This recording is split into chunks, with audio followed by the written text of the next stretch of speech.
You think your dog is calm. You think their stare is simple and sweet. But what if that stare is a quiet alarm? What if every look is a tiny panic searching for proof you still exist? When you leave without looking back, a small panic wakes up. It isn't loud, it is a steady, low hum that tightens their chest. When you scroll, when you laugh without them, when you change your tone, those little shifts become signals they read like weather. They do not understand schedules the way you do. They feel absence the way a bowl feels empty. They don't file memories as dates. They file them as feelings tied to the way you move. The sound of your keys becomes a map of coming and going. The click of your phone becomes a tiny forecast of leaving. When you shift your mood, they feel it first, like a shadow stretching across a wall. When you breathe shallow, their body answers with a small, invisible tightening. They don't interpret, they react. What you call separation, they call danger. What you call a quick errand, they feel as if the world is peeling away. They follow not from obedience, but from a need to locate the center. You are the center. When you wobble, they wobble with you. Your presence is not a comfort, it is an anchor. Without it, their nervousness becomes the atmosphere of the house. You may have thought training fixes fear, but fear in them is not misbehavior, it is a wiring. It is old, buried, and sensitive to the smallest tremor in your energy. They learn your patterns and brace when the pattern breaks. They watch your hands the way a sailor watches the horizon. They catalog the small rituals that mean you are not gone. If your tone sharpens, they shrink. If you laugh too loudly, they flinch. If you are distracted, they feel abandoned.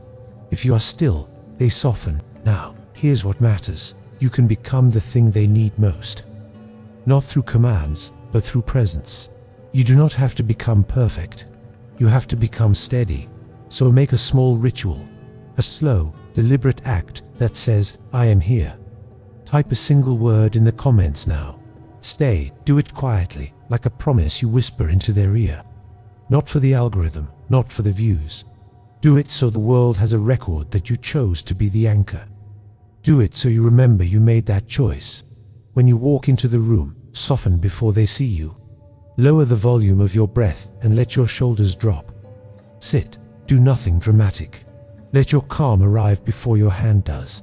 Look at them slowly, not like a camera, but like an old friend returning home.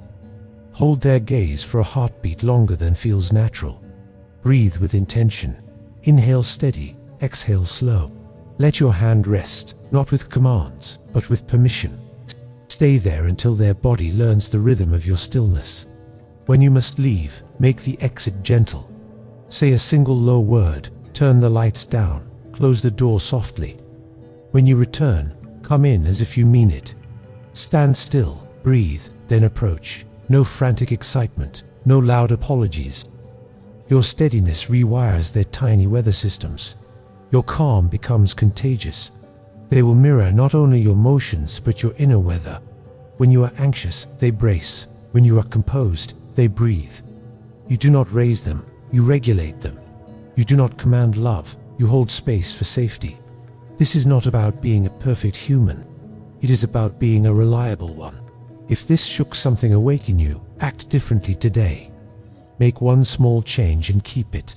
Like this video as a quiet promise, not a reflex. Subscribe, not for content, but as a commitment to be safer for them. This channel is Luke, L-U-C-K, a place to learn how silence can be more powerful than noise. Stay here to keep practicing being the calm they need. Slow in, slow out. Let the room breathe with you. Your dog does not ask for perfection. They ask for presence. Stay gentle, stay still, and let them feel safe at last.